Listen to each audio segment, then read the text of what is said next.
So Chef, we here at Sba Mesa. Yeah, man. This is your second baby, right? That's right. That's so right. So tell me a little bit about Sba Mesa and where the inspiration came from. Yeah, so Sba Mesa, so literally it means over the table. In my culture, that's what we do after the meal. Okay. When we actually have, the idea is you're eating great food.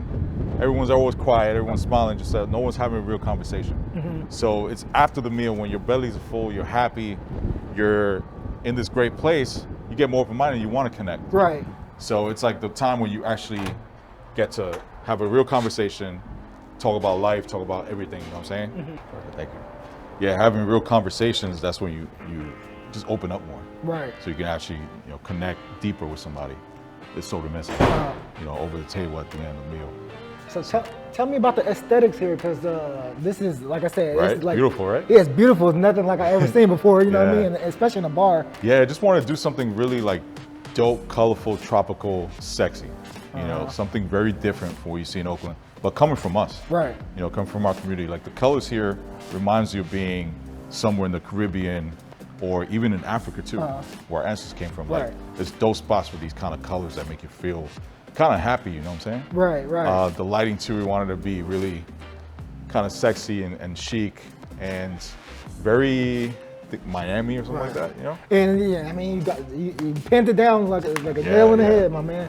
Yeah, this place, all about the cocktails, cool cocktail bar. We do tapas here too. There's a food aspect. I am a chef, but the cocktails is like the star of the show. Right. And that's what we wanted to focus on, So yeah, Sba Mesa came to be just a cool bar that's new to Oakland. It's coming from a person of color that shows an African diaspora. And that's the most important thing for me, showing like how wide the diaspora is. Like we're not just African American, we come from all over the world.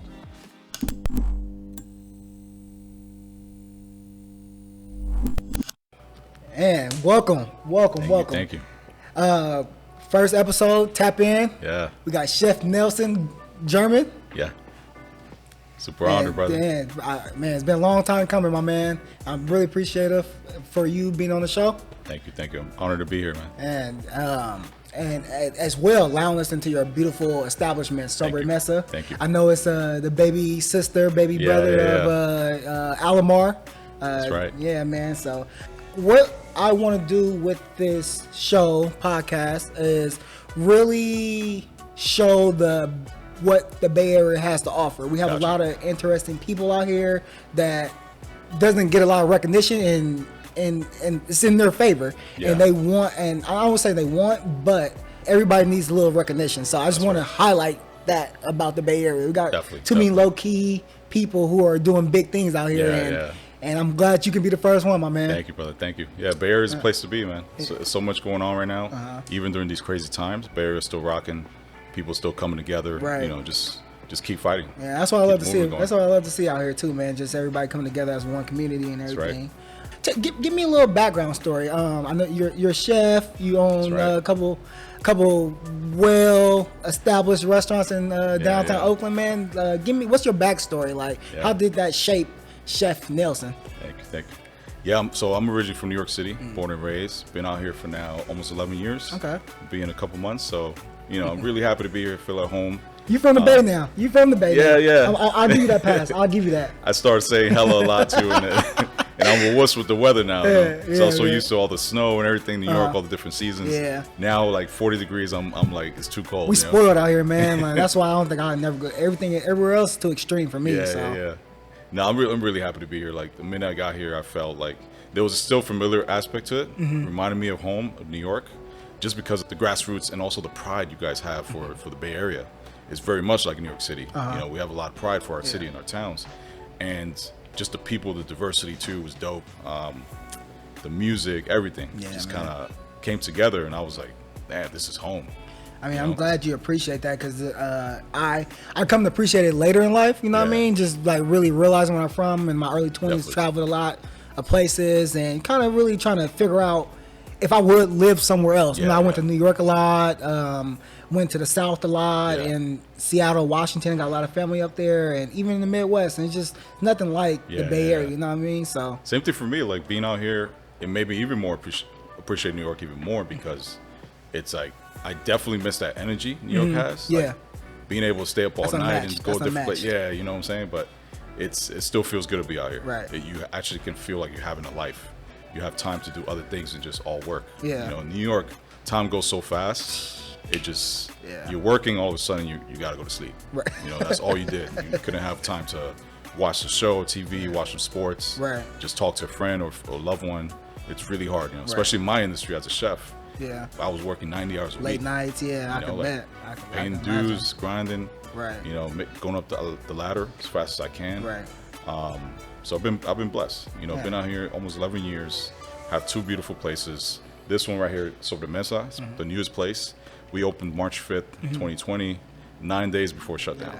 Man, I was here on that first day, and then I honestly, you guys were the first industry place I thought about when the shutdown happened. Cause I realized I was at the spot. It was so much hype around it, and then 8 days later or a week later, it was just shut down. I was like, oh man. Yeah, like first night when you were here, there was celebrities here. There was just bustling with people we know.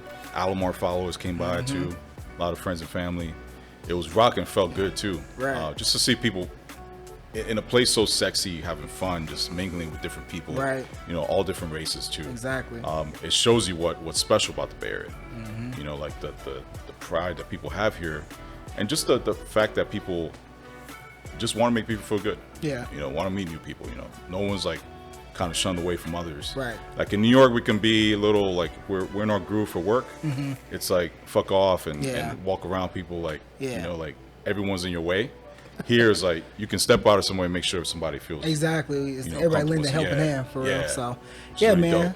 That I mean, man, that's great. So so you moved here 11 years ago, and what after that? You're from New York. Yeah. Like, why move out to the Bay? Well, you know, New York has a big restaurant industry as well, and they even come into California. Like, why not LA? You know. Well, for me, especially for a chef, there's a few places in the nation that we always think about working and possibly learning new things, being in the industry, and having that in your resume. New York, of course. San Francisco is the second. San Francisco is always known as the second mecca. I didn't. Just all the chefs that come up from here. The style of cuisine is really popular. In New York, we know about that. We know about California cuisine. It's San Francisco. It wasn't really LA and all these other big cities that are dope about California. It was always San Francisco, like something about it. But now, being here, Oakland has gotten that. Like now, people from all over the nation know about Oakland. The shift is coming. Yeah, the food scene here is amazing. When I got here, it surprised me. You know, you never thought about this town as a place to be and to go. Right. Or you thought about maybe the sports teams and the music, the hyphy music movement, and all that, but never about the food until you really have time to go out and check everything out. The great thing about the food scene here, and that's what like years ago too, is the diversity in it. Not just the people, but also the food scene. Yeah. You find all types of food, just like New York too. New York, you find every cuisine there is from around the world in that big ass city. And that's crazy. I didn't really even think about it like that. I know San Francisco obviously is a big hub. Yeah. California is one of the biggest economies in the world. So I didn't think about it in aspect of like the culinary aspect. Yeah. So for us, it's like places that have awards, James Beard's or Michelin stars, just high stars in the SF Chronicle. Right. It was always kind of eye-appealing to us as chefs. We wanted, let's come here and check out. Let's work somewhere, learn some new things, and bring it back home. You know, so a part of me always wanted to be here. Never thought about Oakland because I told my wife, who's been married 10 years now, she was the one who really brought me here. She's the one that made it a reality. Because I wasn't really ready to move yet. You know, I was kind of hitting my stride in New York. Finally came to a restaurant, was executive chef, and was finally getting recognition. Came on the papers and all that.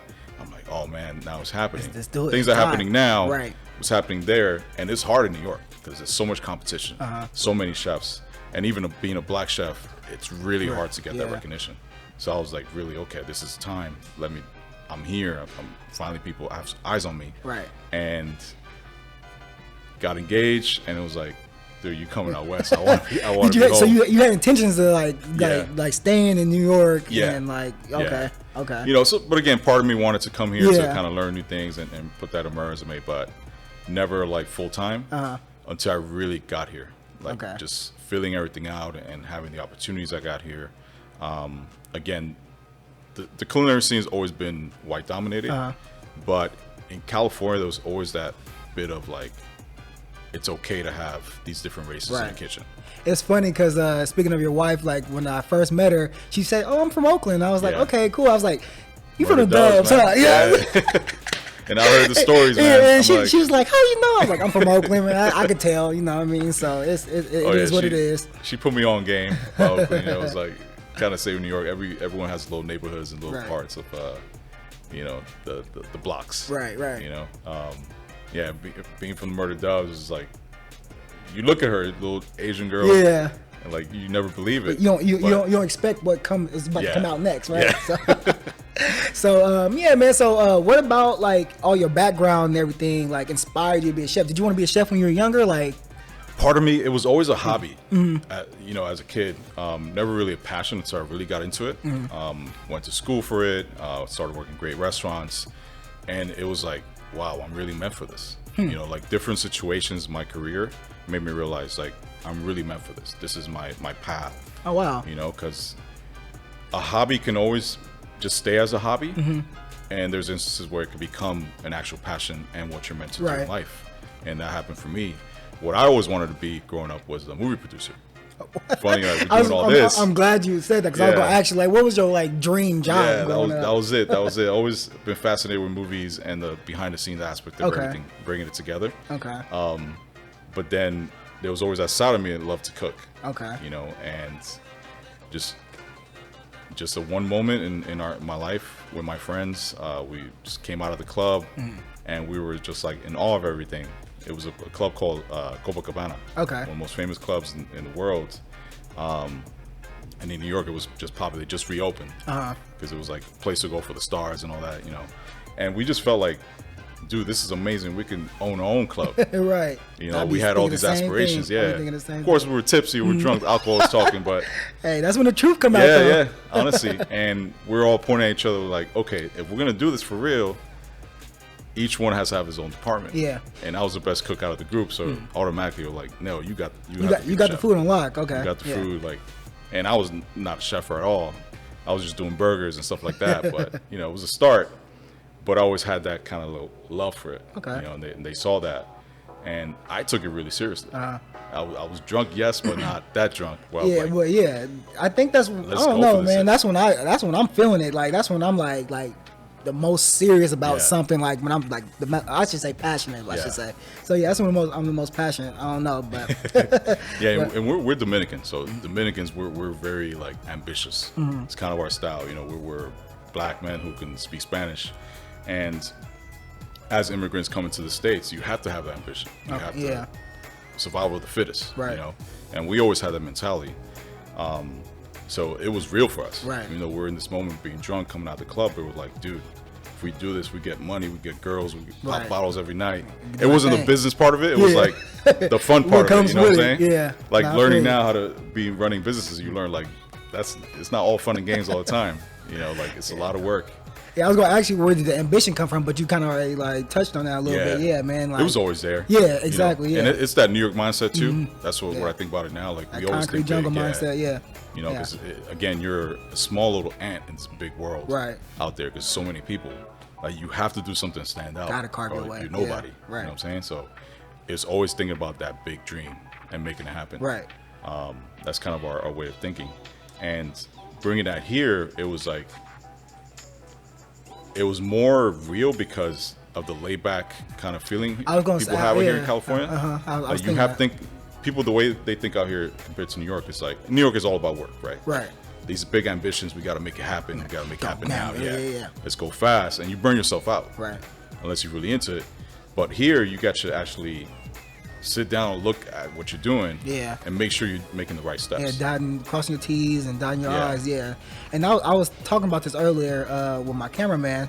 I was just telling him, like, the Bay Area itself has a lot of opportunity. You just gotta learn how to tap into it. You know what I mean? So with other places, it's harder to find opportunity. Yeah. But here's opportunity is abundant. Exactly. It just depends on what type of person you are. Yeah. So I was just, I'm really like, every day I learn something new about the Bay, and I just sit back and just think about like where I'm from. Yeah. And it's kind of like, and things like that hit me like every little day. So Definitely. yeah, just more of my little theories about the Bay. Yeah, definitely. Yeah, even like from that moment, like, you know, I went to school, culinary school. Like, I took it really seriously. Mm-hmm. We all did at one point, but, you know, everyone went their own path, and everyone's doing amazing So you things. jumped into culinary. So y'all had that little night, tipsy night, and then after that, you said, "Forget this. I'm really about to do let me try it out. the chef stuff." So let me try it out. Let me get into culinary school. Yeah. Okay, so did you go?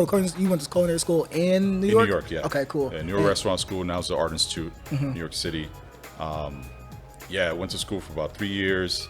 I also did restaurant management, not just culinary arts, because I really want to know the business side of it. Yeah, okay. Get an idea. Cause, So from the get go, you already knew you wanted to own. that was the goal. Yeah. You, Okay. you always want to be your own boss. Right. Exactly. You want to get to that point. You know Right. what I'm saying? Especially you have the ambition for it. You don't want to work for somebody your whole life. Right. Some people are content with that. A lot of us aren't. Yeah. You know, especially being a black man, we have to be. We want to get it. Yeah. We're go-getters. Yeah. You know what I'm saying? And Like, you want to be able to pivot when you Yeah. need to, and Yeah. you be able to call the shots when you need Yeah. to.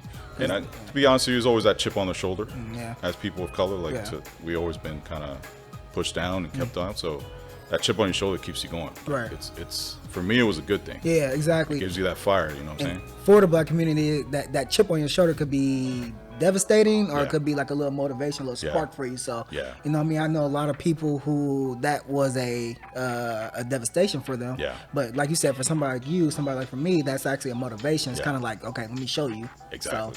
So I feel that, man. And I mean, speaking of that, like, so yeah, so now you're here, you got 2 beautiful restaurants, like how did you start that? So you're in New York, you went to culinary school, you move out here with your wife or fiance at the time, and then so what next? What happened? Just how did you start? Like where did crazy Alomar world, come but from? you know, coming out of school, worked for years, different restaurants and all that. Just learning my path, paying my dues, grinding, you know, trying to move up the ladder, learn as much knowledge as I can. Right. And I always been a quiet kid, like that was always my style. So I was that quiet person everywhere where I'm like just observing everything. Right. Doing my work, but observing and Taking absorbing knowledge. Yeah. Right. That's one thing we all have to do, like absorb as much knowledge as we can from the people around you. Even if you don't like the way that person's doing it, just look what it is, see what you don't like about it, see what you do like about it. Exactly. And put that in your repertoire or not. You know what I'm saying? Like, and you know, there's things that I do now to this day that I still do that I learned. Like, I love the way this technique that I use, or I didn't like this technique. This is better, but at least I knew what not to do, right? What I didn't like to do, but it's always there, right? If I needed to use it, you know, coming here straight up, started. You know, took a while to find a job. One issue I had was for a lot of people I was overqualified. That's crazy. Who says that? Like, oh my God. Who even says for like sous that? chef position. Well, you know, resume, the last place I worked at, I got to executive chef level. And New York City is one of those places that people, even here in the Bay, in the culinary, see as the Mecca. New York is always number 1 when it came to food. San Francisco's number 2, Chicago's number 3. I think somebody want to hop on that though, like that experience from somebody. It's just weird. There's always a kind of a fear, especially if it's a chef-owned place. You don't want to feel like somebody knows better than you. And I didn't come there with no ego. Like, never had an ego. I'm always a collaborator. Okay, I can see that then. I can see that. But it is what it is. It happens. Took a while to find a job. More motivation? Yeah. Finally got a cool place I worked at called Supper Club. Really cool place. It was kind of a trip to work there because it was very different from a traditional restaurant. It was a place where it wasn't breakfast in bed, it was dinner in bed. It was literally beds. That I was about to say, like, what does that mean? Like, you lay on a bed, you have a 5-course meal, and you watch performances too. Live DJs, Cirque du Soleil style. Damn. Very risque, very San Francisco. I missed that part. Yeah, they closed down a few years ago. Unfortunately, they had a good run there. Great place to work at. Amazing people I worked with. It was a different style too. It was more banquet style. So it was something new to learn, which I really enjoyed. I always love learning new things.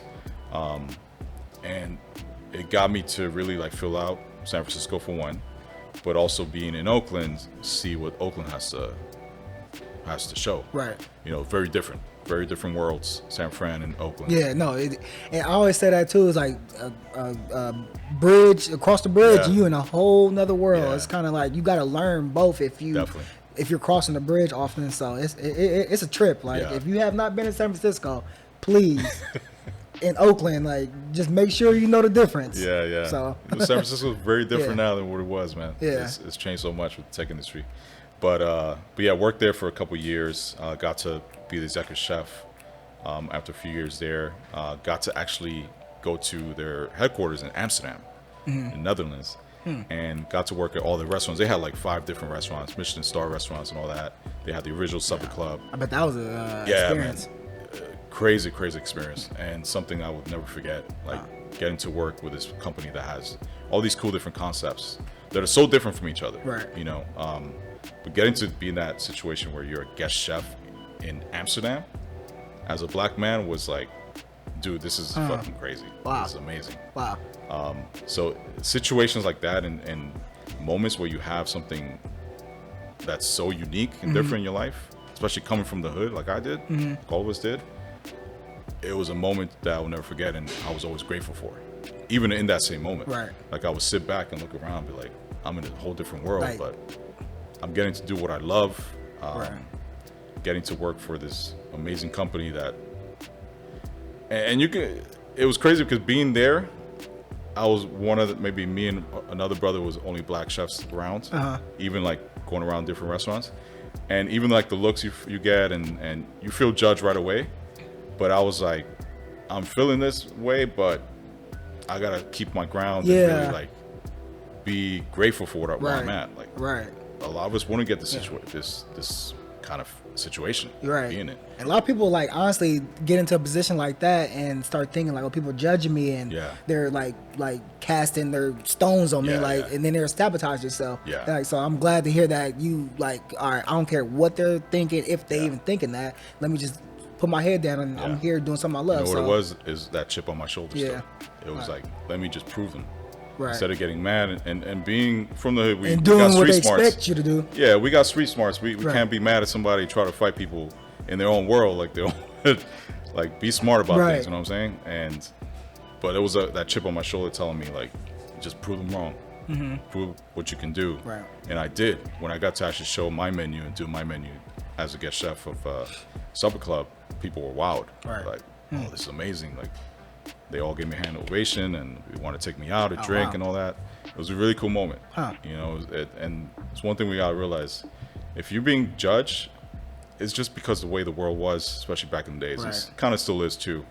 Just prove them wrong. You don't have to fight with words all the time or your fist. Like, just prove to them your action by actions. I like that, man. Positive actions too. Exactly. You know? People think, oh, you're being positive, then you're being a sucker. Like, come on now, like. Yeah, that's the mindset we kind of grew up thinking about and knowing, but it has to be different. You know, it can't be with hate and violence, like because we're always pictured as the violent people, right? That's why the people are afraid of us. Especially with the whole police brutality and all that, they think that we're just gonna start like doing whatever. When we're not. Like, a lot of us we're smarter than that. Exactly. We're here to be part of society, be a positive part of society. You know, and prove that our people should be respected in our communities, you know. Man, I feel it. Man, you preaching to the choir, my man. So you went. So all right, we are in Amsterdam now. So okay, you learning all these new techniques, and you really like getting embraced by I would say the chefing world out there. Okay, so you bring that back over here, and you bring the knowledge back over here. And how did you start Alamar? 'Cause I know that's your first baby. Yeah, with Alamar. That came out of trip. So after Supper Club, I worked at a place called Marbella. It was through some guests that came by to Supper Club, loved my food, loved my personality, and they wanted to give me a position to help them open a new place. A place called Marbella, Spanish concept, really sexy, really chic. Really excited to do that because I always had a fascination and really special place in my heart for Spanish cuisine. You know, being Dominican, we my country was colonized, of course, by Spaniards. So that Spanish influence is embedded in us. When I was born in New York, I feel that too. Even with our food, there's an African side, there's indigenous people who are actually there, Tainos, and also the Spanish. Yeah, different cuisine speaks for that culture. You know what I mean? So like just learning about different foods and the different like where they came from. Yeah. It's like a story behind like each dish. You know what I mean? So you can learn a lot about a culture through food. Learn about a lot of people. And I feel like food is a great way for people, strangers, to come together, like nothing. I've been saying this for years. There's no racism in food. It's one of those things that if somebody's racist, they try your food and they enjoy it. Right. There's always that kind of change in their mind. Right. And be like, they're more open-minded to something, to learning more about the culture, because you introduce them to your food and they really enjoy it. Now they're more curious about it. Let me learn a little more. Let me be more open-minded instead of like spewing hate right away. Right. You can't just say, "Oh, I love your food," but I hate you. Like, it's that is like contradictory. Good food really like makes us feel more happier for one, more open-minded. You feel like you need to. You're just in a different mindset. Right. You're in a positive mindset. Right. You're on cloud 9. Exactly. You eat something so good, especially that. You add a great cocktail to it, then you exactly. really having fun now. Exactly. Okay, yeah. But yeah, Marbella Kindeby, great place in Russian Hill area in San Francisco, really popular block, Oak Street. Amazing experience. I went away to travel to Spain to learn some new techniques, cook out there. Come back and really change the game over there.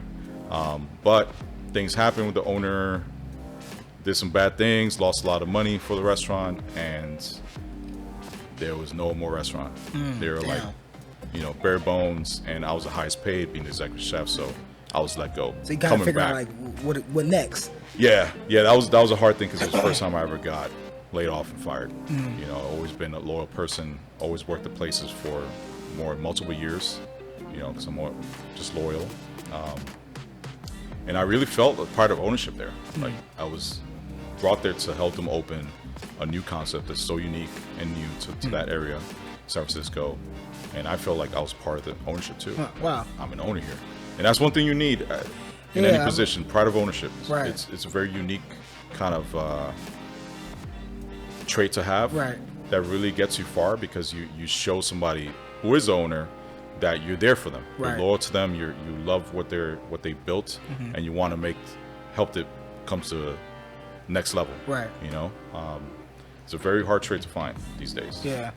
But you need to have that. Yeah, it's rare to find somebody who even embrace you in that way. You know what I mean? So that's pretty dope. That's a lot of mindsets this is just a job. Right. Get food on my table. Exactly. Which is great. And get this paycheck. You know what I mean? Yeah. But if you want to get to the next level, we're more ambitious. Like, you have to have that pride and ownership. Right. That gets you far. Right. Because people see that, they feel it too. Some people could take advantage of that, of course. You have to really have your eyes open, be woke, like we say now. But it can get you to that place where you want to be. Right. You have to actually become an owner. Being prideful and kind of learning extra things that even me as a chef, I had that pride and ownership where I wanted to learn more of that ownership side of it. Right. Like, how do I really run a business? Right. Away from the kitchen. So it's that extra ambition to learn new things. Yeah. That really, you absorb that knowledge and it helps you get to the next level to possibly open up your own business. Yeah, that's dope, man. That's pretty dope, man. Yeah. And so, restaurant closes, and then restaurant closes. Got laid off, and again, it was small recession happening at that time, so it was really hard to find a job. 08-ish? That was around the 08-ish? No, it was 2013. Okay. It was the time where there were too many people in the industry for one. Okay. But there was too many restaurants closing. Okay. So a lot of places were looking for cheap labor. People who weren't in high positions, because they see you as a chef, they think that, he's going to ask for so much. Right. I can't afford it right now. Right. Because the high cost of doing business in San Francisco especially was just skyrocketing at that time. Yeah. So it still is, really, honestly. So it was hard to find a gig. It took me such a long time. And then my wife's best friend, my best friend-in-law, Harry, told her, why doesn't he do his own thing? Like, I think it might be time. Especially in Oakland. She mentioned Oakland right away, from Oakland too. She has a pride, but she was like, Oakland's cheap right now. Yeah. to run a business. They're business friendly. Right. Why not go for it? He just came back from this place and he learned so much. He's been in the industry so long. He was kind of jaded by this guy. And another thing too, because I was so nice and had the pride of ownership, they tried to kind of screw my own money. They wouldn't pay me for a while. And I understood. I gave them a chance because they were running out of business, running out of money. I gave them kind of... You trying to do everything you can to help out. And but there comes a point I have to provide for my wife, my family. So seeing that and seeing what a bad owner could be, I was like, I don't want to be like that guy. I want to be different. I want to be a positive person. I want to be a good owner.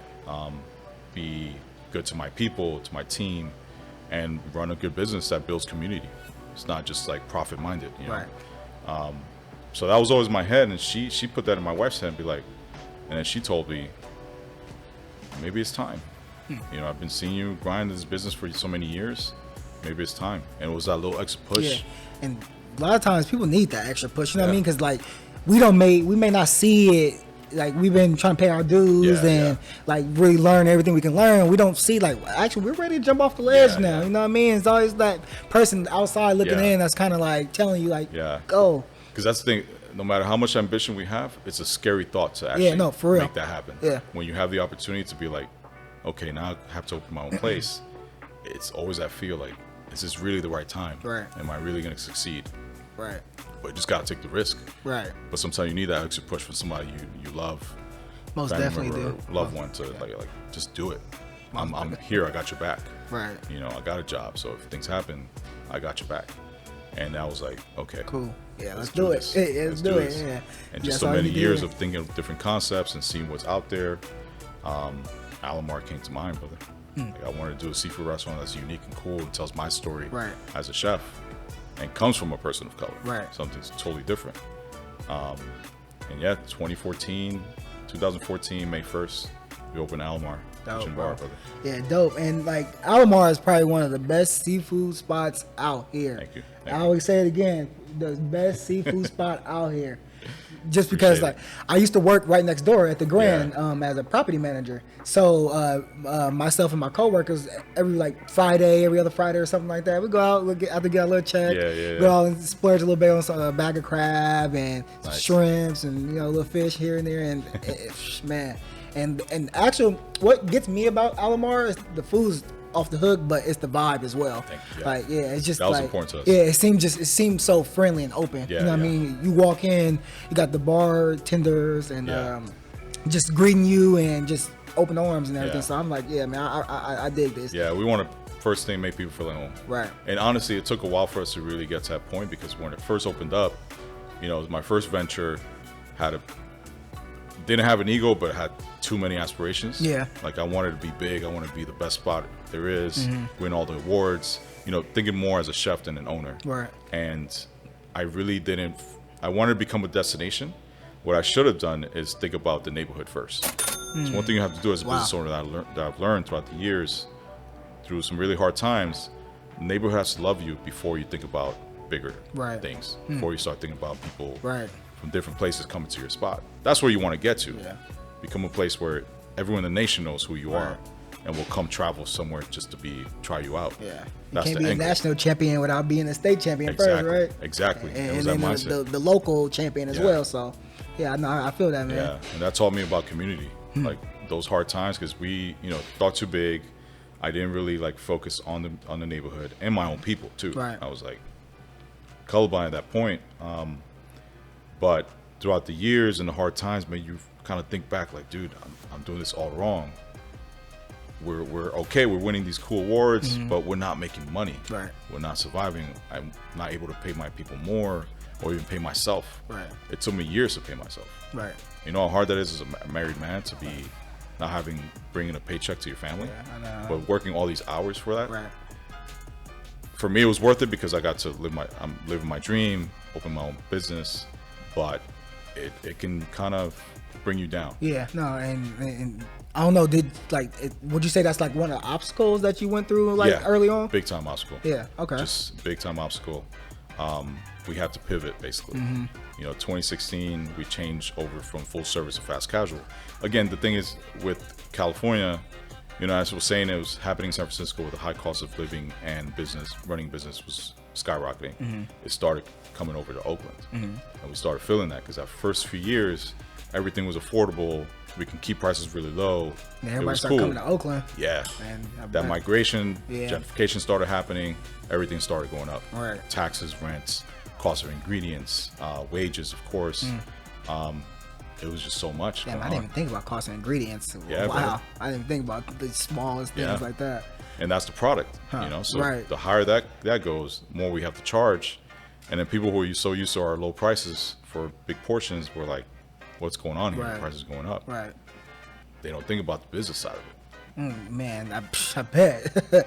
Okay, so, but I really want to ask some technical questions because I really want like people, like an average person like myself, coming off, you know what I mean, just like with nothing, coming and saying, hey, I want to start this restaurant and may not be a chef, but I do want to run the business. So like, what kind of contacts, you know what I mean? Like, did you have to have, did you have like when I say contacts, like, did you have to have a mentor? Like, did you like find somebody who that like kind of like helped you through? It's really hard to find people to be a mentor, unfortunately, especially in our community. Like, it's happening more now because people have gone through a lot of struggles who have succeeded, who are now being mentors. Myself, I'm really focusing on that. Have a couple of people I am mentoring because I honestly didn't have one. Right. You know, I had a lot of people behind me, support staff, my wife, family, friends, people in the industry, but never that mentor to always keep pushing. Right. Who kind of been there and did that. Like, someone you can call right away and be like, what am I doing wrong? Right. A lot of it we had to find on ourselves, but I still had a great amount of people around me to lift me up when I do need it to be lifted up. And that's kind of where I'm at right now. So like I'm a real estate agent around the Bay Area. So I jumped in it about maybe a year and a half ago. And me jumping, when I first jumped in, like just thinking like, oh, I don't need a mentor. But then like as I got into my profession a little bit more, I realized like I kind of maybe do. But then on the other hand, I realized like, man, everybody is not for you.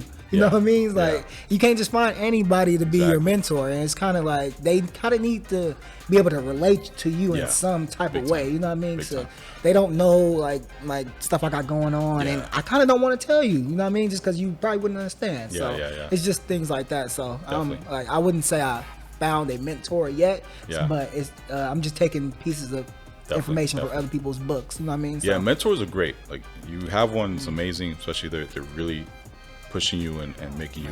And I would encourage everybody to find a mentor. Just want to. And just like networking is a big thing too. If you can't find a mentor, they're out there, but you got to go for it. You got to network. You got to build your network. A lot of people. Someone in your network could be an acquaintance for a certain amount of time, could bring you to another level, and then just kind of go away. Right. You know, but they're in your life. And they're destined to be in their life to bring you to a certain part of your life where you're like, okay, I'm in a different spot now. I'm at a different level. How can I get to the next one? Right. And you have to meet all these different people. You have to go out and meet people. Right. You know, my problem was I was too quiet, too shy. I was kind of reserved and just kept myself in the kitchen. And that's why I didn't really find a mentor, especially as your own business owner. You have to go out there and find them. Like go to events, go to, you know, anything, seminars, webinars, whatever, and you might meet that person, might have a good connection with somebody, be like, oh, this guy's so cool, I want to learn more from him. Right. And then that person feels like, I can learn from him too, but I'm teaching him all these cool things. And this person actually want to listen and actually want to learn something new, and I feel like I got something to offer. I can see that, and they could become your mentor. Exactly, and I think a lot of times it just happens organically. You know what I mean? I don't think. I think when you try to force a mentor, then you know what I mean. It kind of get weird in certain aspects. So it's just and it doesn't work. You know what I mean? So okay, so you kind of took pieces from other people's books and everything, and just absorbing different things and just gaining knowledge. Right. You know, even if it's for that moment, that's cool. That's a knowledge you gain that you can put into your life, into your repertoire. So with that being said, so like, okay, so you have a mentor. So, like, what type of what's the minimum do you need to have like on hand to kind of start a restaurant? I mean, not without getting too detailed, but like. I just like it. You know, a lot of people, especially the culture. You know what I mean? Like I think the first question I would ask, how much do it cost to start? You know what I mean? Like if I was coming out the streets, like, man, I want to do this, but how much do it cost to start? So like, it's a lot of money. Yeah, I mean, I bet. People, you know, you can't just say, oh, I got $20,000, $40,000. That's not realistic now. It's not realistic these days, especially now. You know, the Bay is not as business friendly as it used to be. Right. So it's a lot more obstacles. So I would say minimum you need at least $250,000 to start a restaurant. If it's, of course, the smaller it is, the less money you'll need. But again, if you have a smaller footprint, you're not getting that many customers in there.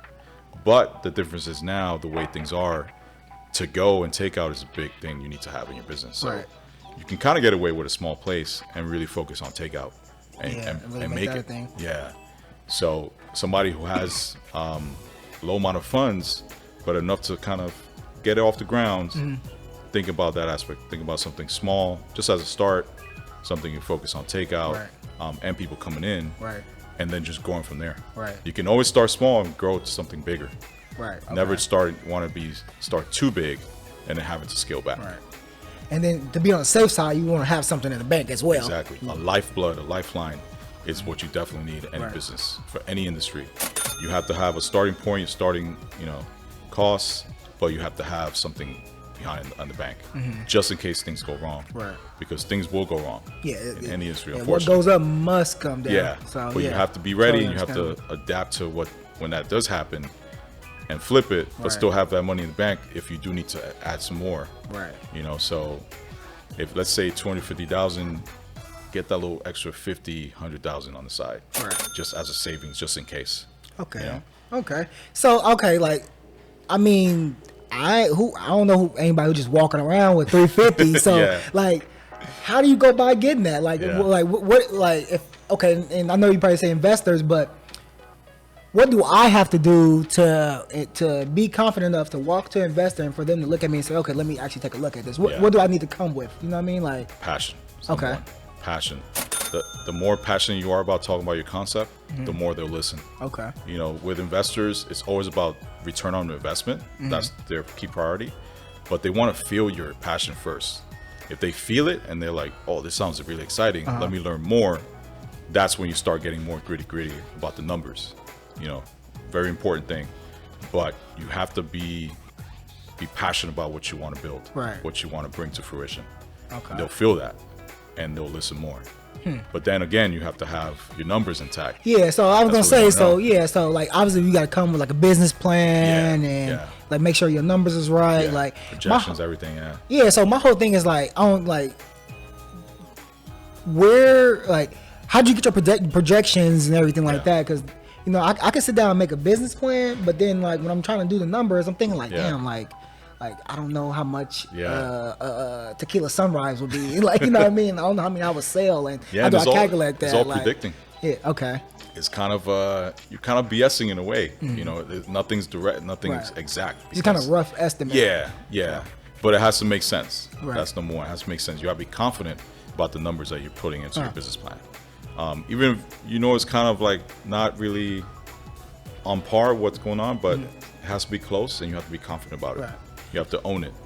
And what I've been learning, maybe not right now, but I was thinking about like, oh, you can do a little research and development. You're trying to start like a bar or something. Go around and see how much drinks is at other bars and kind of get your numbers from there. That's the key. And that's what I started thinking about it. I was like, oh, that actually kind of makes sense. So, that's the key, researching.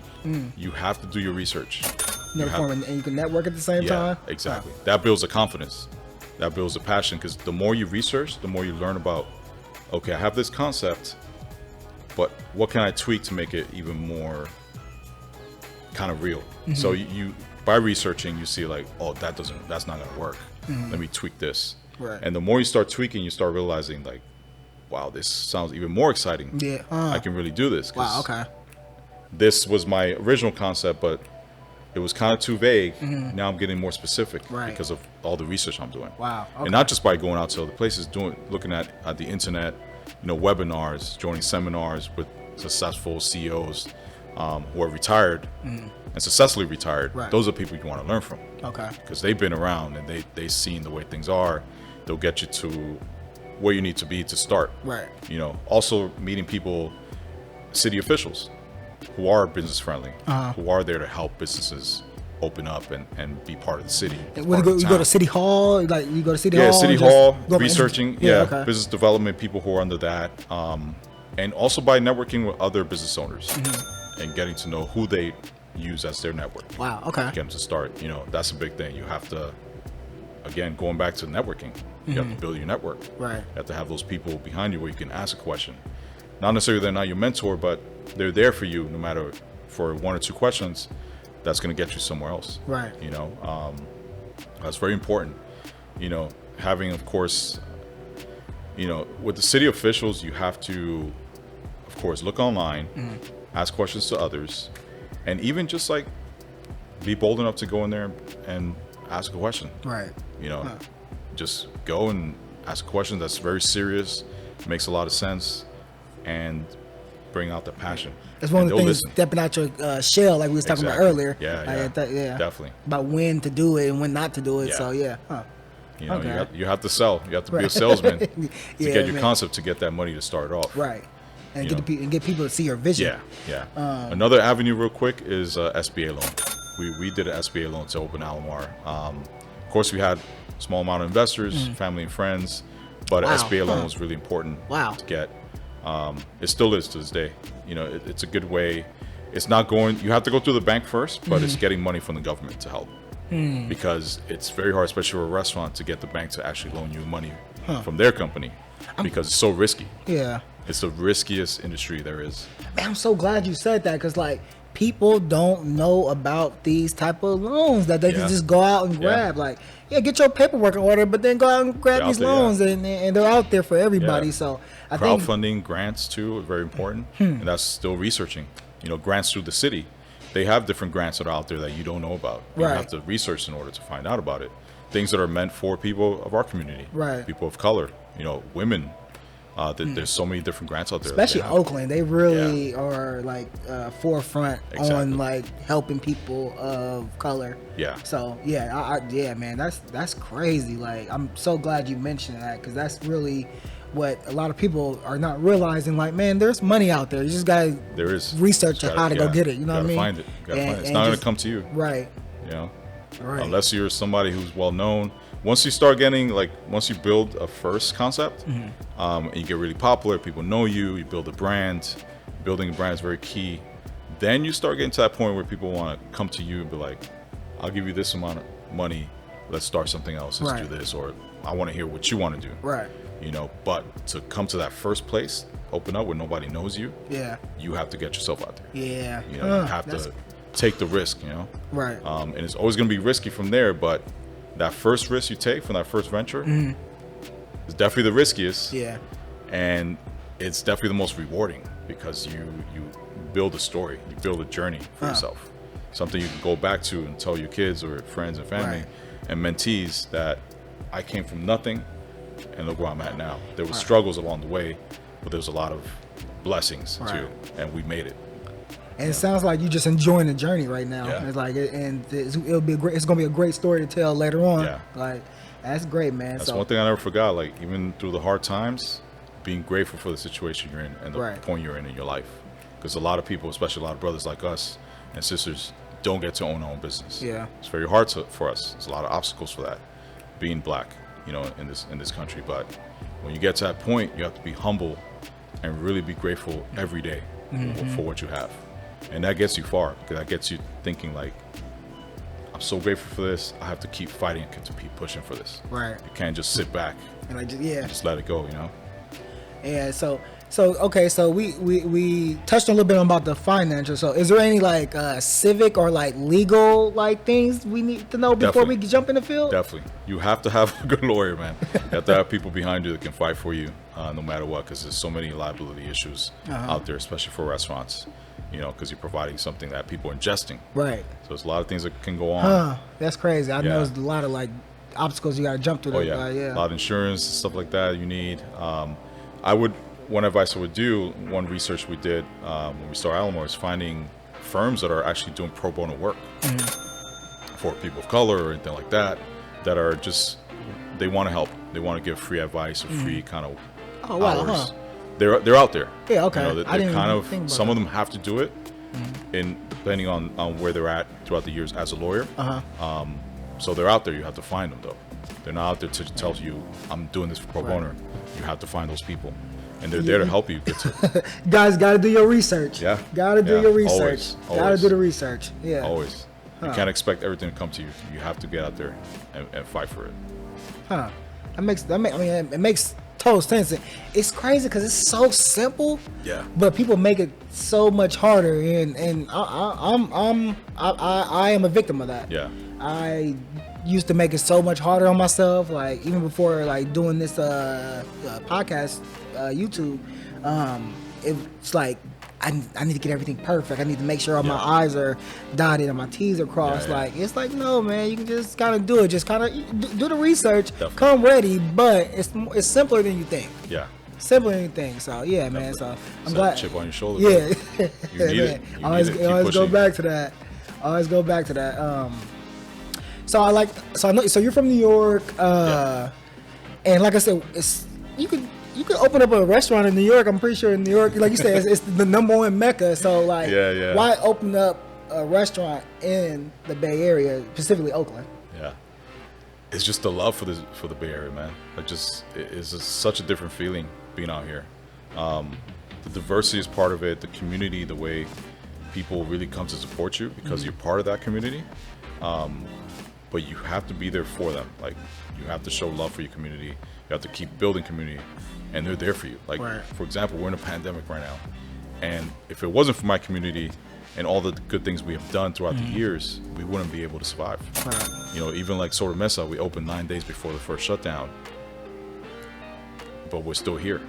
We still have the lights on. We still can do things. We still have Alomar to kind of back us if we need to. I'm here, I'm over there, I'm running around, and my community has come up for me and has supported me and has kept us alive. You know, when we do specials, they'll come out there and buy. When we did charity work, they're there to help us out. People volunteered when we were doing meals for the homeless and for laid off restaurant workers with the initiative. People were calling us up like, we love you guys, we love what you've done throughout the years. You have brought something special to Oakland. We want to be there for you. Like that's the greatest feeling in the world, man. Yeah, there's nothing like that. Yeah, you know, like nothing like have people back. have you back. Even as a restaurant owner, like it's amazing, and that's the special thing about the Bay Area. People are really here to help. They want to keep it community oriented. You know, they don't want it to change. That's what's up, man. That's really great to hear. Like, and I know you just mentioned it a little bit, but can you touch a little bit more about like your charitable work? Of course. One big thing that was important to us was Lee Initiative. Partnered up with them, started by Chef Edward Lee out of New Orleans. And we represented the whole Bay Area. It was really cool. They chose us out of everyone else, and only one restaurant to do this. We were feeding people in the industry who were laid off because of the pandemic 300 meals per day. But not just meals, we were also giving home essentials. Toilet paper, which was always running out. Water, coffee. I don't know how y'all got some. I couldn't even get none. It was cool, just people donating to us. Like there was all these companies just donating, wanted to help. That's what's up. Wanted to help people in the restaurant industry. That really meant a lot to me because I love this industry to death. Like, you know, it came from that one moment as a hobby and a drunken night, and is the thing I love the most in this world. You know, I've gone burns and cuts and gone through some crazy stuff in this business, and I'm still here and I still love it. That's to this what's day. up, man. Every time I walk in here or Alomar, I'm like a kid in a candy store. You know? So it's like something new you can probably do or find or but always make you excited. Always being grateful, man, for the situation. Not a lot of us can be in that situation. So always being grateful and always giving back because you're so grateful. And that's very important to us. You know, we're also doing World Central Kitchen right now. And big shout out to East Oakland Collective, nonprofit out of East Oakland. You know, born here in Oakland. They were all raised here, and they're giving back to their city, to their town. So we're feeding people who are needy in that neighborhood. You know, families who are low income, who not lost their jobs or just not getting enough to feed their families. We're doing hot meals for them. You know, about 150 meals, and other restaurants are doing that too. That's what's up, man. That's what's up. It sounds like that's where you get a lot of your motivation from, like just like being able to do stuff like that, like give back and people see that, and then they want to support you even more. Right. Even like with the Lean Initiative thing, there was people who were laid off who we gave a meal to, and they'll come in the weekend and buy a meal from us to support us. Right. Like, it's that community oriented aspect of it, of the Bay Area that's so different. New York's very cutthroat. It's a big city with small fish in a pond, big pond, in a big ocean actually, and people are just eating you up because you're trying to survive of the fittest out there, But here is all about community. Right.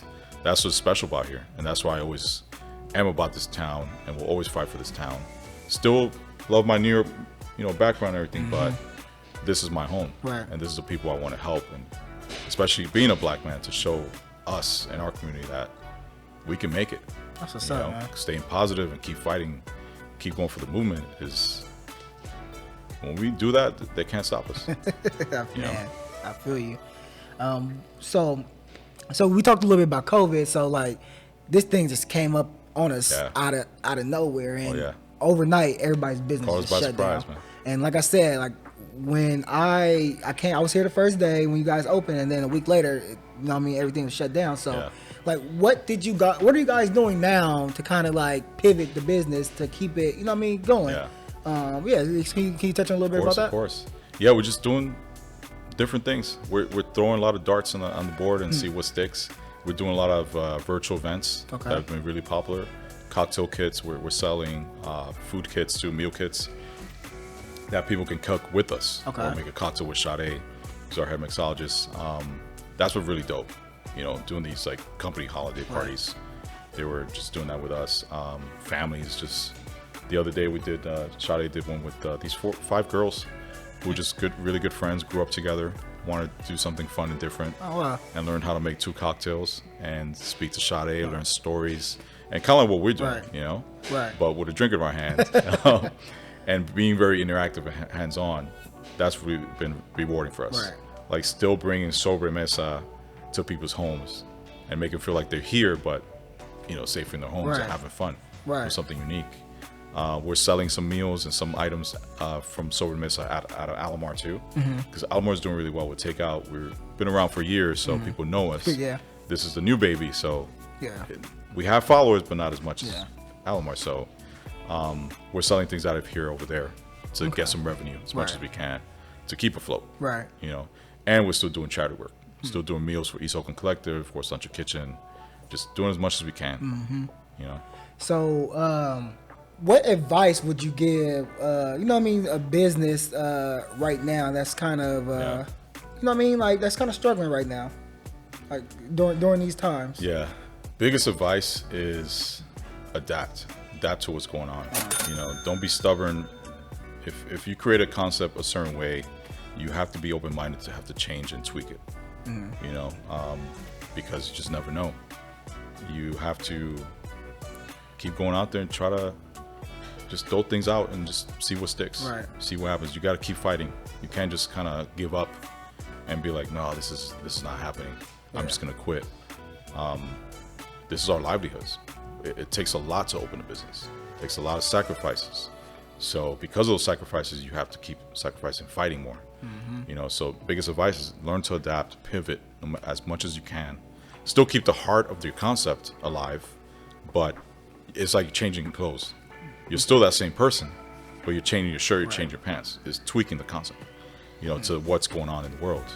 If you weren't used to takeout, do takeout. Change your menu.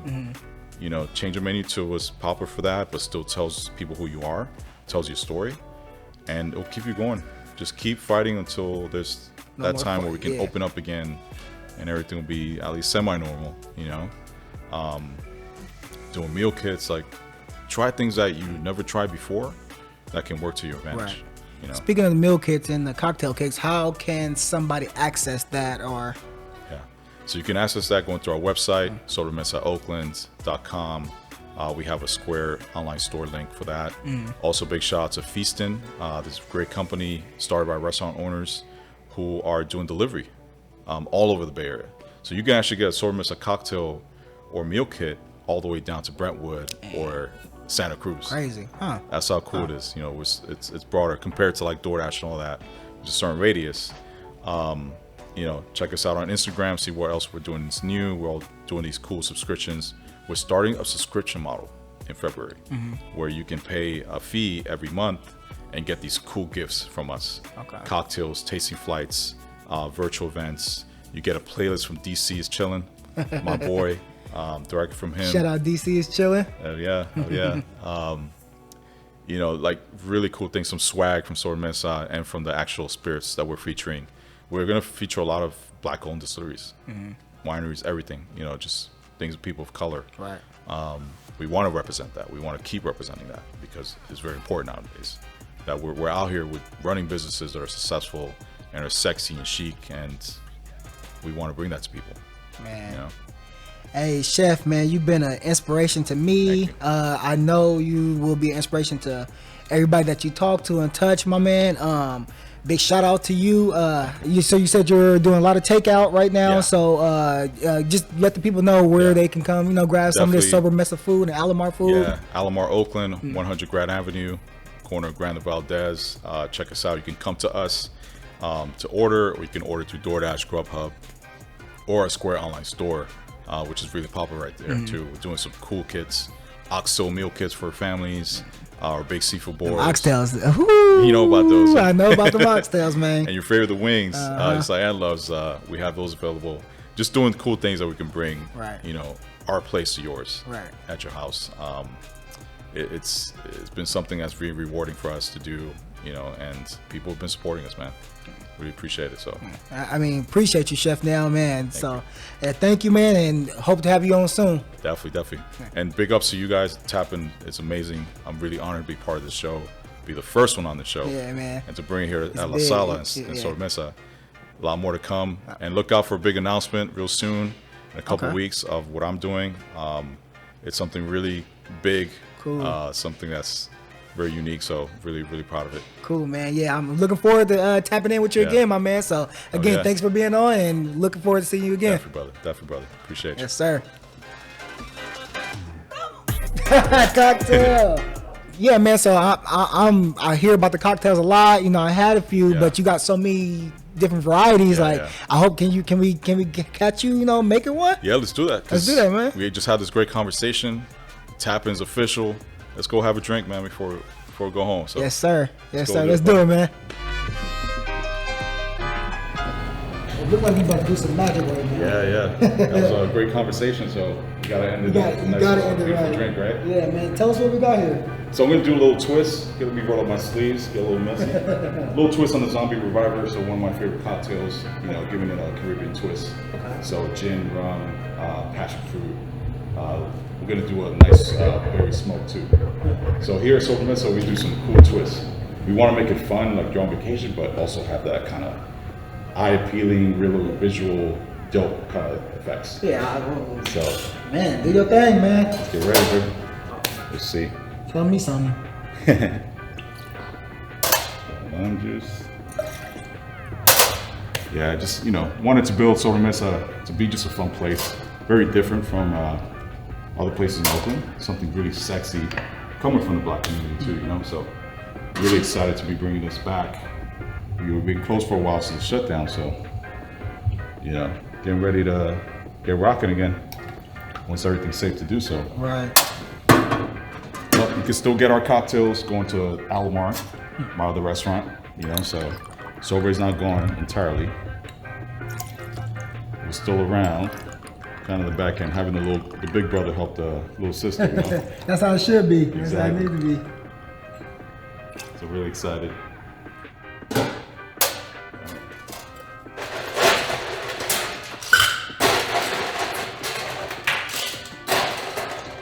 Yeah, I like bartending too, even though I'm a chef. I was gonna ask you that too. It's like cooking in a way, but with liquid too.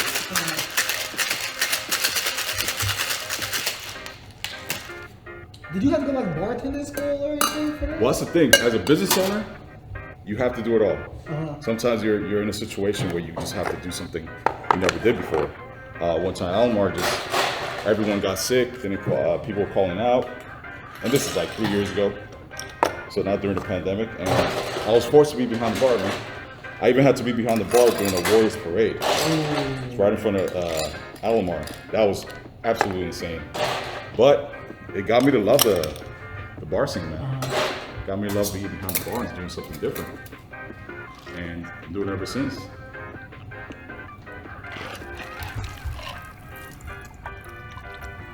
I like that color. Thank you. It's inviting. Yeah. Something beautiful, tropical. Yeah, I just wanted to have something that's fun, colorful, and just inviting, you know? Make you feel at home, but also make you feel like you're on vacation. That's exactly what it feels. It feels like I can come here. It feels like I can put my pajamas on and just have a little drink and chill out. You know, you gotta get away to try to get away from all the craziness, you know? So, that's what Sortiments is about. Want to get people to feel at home, but also feel away.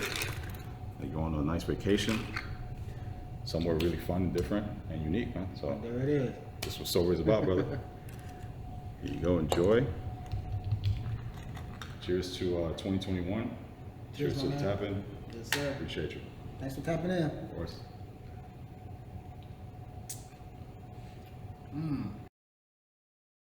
I'm not even a big gin guy, but this will do it. Yeah.